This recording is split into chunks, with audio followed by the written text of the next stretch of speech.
Hi అండి, నేను మీ ప్రియాని. ఇవాళ మీకు సమ్మర్ సీజన్లో తయారు చేసుకునే ఊర మిరపకాయలు ఎలా తయారు చేసుకోవాలో చూపిస్తుందమ్మా. మా సైడ్ అయితే ఉప్పు మిరపకాయలు అంటారు.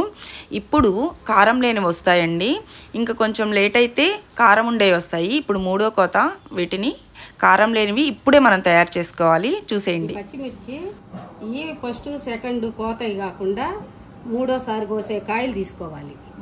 ఈ ఉప్పు మిరపకాయలకి అప్పుడు ఘాటు తక్కువగా ఉంటాయి. మనం అప్పుడు మజ్జిగలో ఓరేసుకొని ఉప్పేసి మజ్జిగ చీల్చుకొని కడిగి ఫస్ట్ బాగా ఆరబెట్టుకొని తర్వాత మజ్జిగ చీల్చుకొని మజ్జిగలో పుల్ల మజ్జిగ తీసుకొని ఉప్పేసి 3 రోజులు ఊరబెట్టుకొని ఎండలో వేసుకోవాలి. ఇవైతే ఇప్పుడు కడుక్కోవాలి కదా.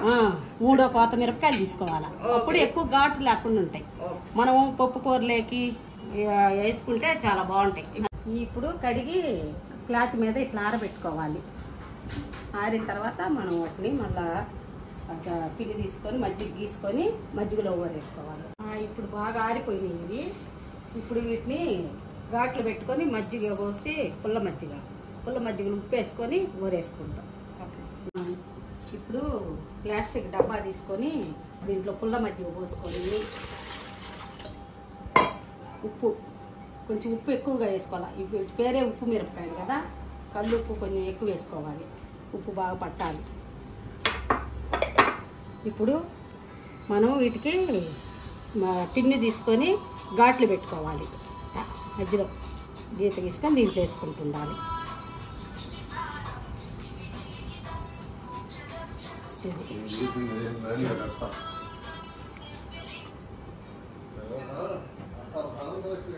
ఇట్లా అన్ని ఘాట్లు పెట్టుకొని ఈ ఉప్పులో ఓరేసుకొని 3 రోజులు ఉంచుకోవాలి. ఈ మజ్జిగలోని మనం ఓరేసుకొని తర్వాత ఎండలో ఎండబెట్టుకోవాలి.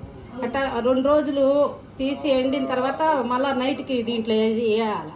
రోజు చూపిస్తాం. 2 రోజులు మళ్ళీ అట్టే వేసుకొని ఆ మజ్జిగ అంతా పీల్చుకుంటాయి. అప్పుడు ఉప్పు బాగా పట్టుద్ది వాటి మిరపకాయలకి. తర్వాత 3వ రోజు నుంచి ఇంకా దాంట్లో లేకుండా మనం పూర్తిగా ఎండబెట్టుకోవాలి, బాగా ఎండిన దాకా. అప్పుడు ఉప్పు మిరపకాయలు రెడీ.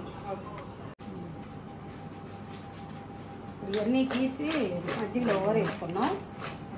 రేపు ఇంకా మజ్జిగ సరిపోలేదు, రేపు మజ్జిగ ఇంకా కొంచెం పోయాలి, నిండా మునగా పోయాలి.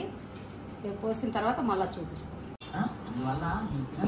సెకండ్ డే, ఎందుకంటే నిన్న మనం ఊరేసుకున్నాం కదా మజ్జిగలో. ఇది చూడండి, ఫుల్ మజ్జిగ ఇలా ఊరేసుకున్నాం కదా. వీటిని 3 డేస్ మనము ఇలా ఊరబెట్టుకుని ఆ తర్వాత పైన మేడ మీద తీసుకెళ్ళి ఆరబెట్టుకొని చేయాలి. అదంతా మీకు చూపిస్తాను, ఎవ్రీడే చూపిస్తాను. ఈ ఉప్పు మిరపకాయలు ఇది 3rd డే అండి. 3rd డే మనం ఇప్పుడు తీసుకెళ్ళి వీటిని ఆరపోసుకుందాం. పైన ఆరపోసి ఈ మజ్జిగ, మిగిలిన మజ్జిగ మనం ఇంట్లో తెచ్చి పెట్టేసుకుందాం. ఈవినింగ్ అవి తీసుకొచ్చి మళ్ళీ దాంట్లోనే ఊరేసుకుందాం. ఇప్పుడు పైకి వెళ్ళిపోయి ఆరపోసుకొని వచ్చేద్దాం, ఓకేనా. మనం ఇప్పుడు ఇలా కవర్ వేసేసుకొని దీనిపైన మనం ఆరపోసుకుందామండి. వాటిని ఉన్నాయి కదా, ఇవి ఆరపోసేసుకుందాం.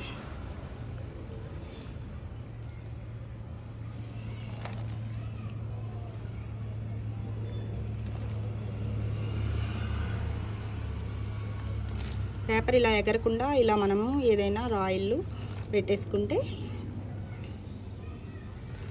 పల్చగా ఆరబెట్టేసుకుందాం.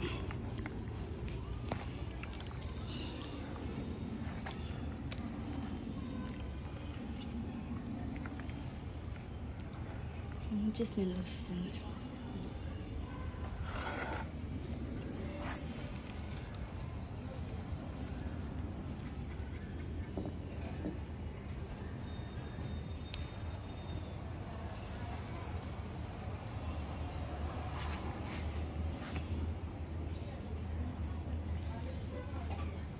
పరుచుకోవాలి. ఇవి సాయంత్రం వచ్చి మనం తీసినప్పుడు మళ్ళీ చూపిస్తాను మీకు.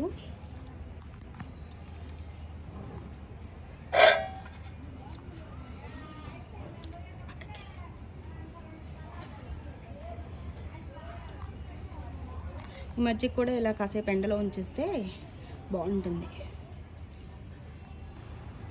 ఓకే, ఇది 2nd డే అండి. మనం మళ్ళీ పైకి తీసుకొచ్చి మేడపైకి ఆరపోసుకున్నాం. ఇది థర్డ్ డే సేమ్ అలానే మేడపైకి తీసుకొచ్చి ఆరపెట్టుకున్నాము. ఇలా 3 డేస్ తర్వాత మనం ఇంకా మజ్జిగలో వేయక్కర్లేదు.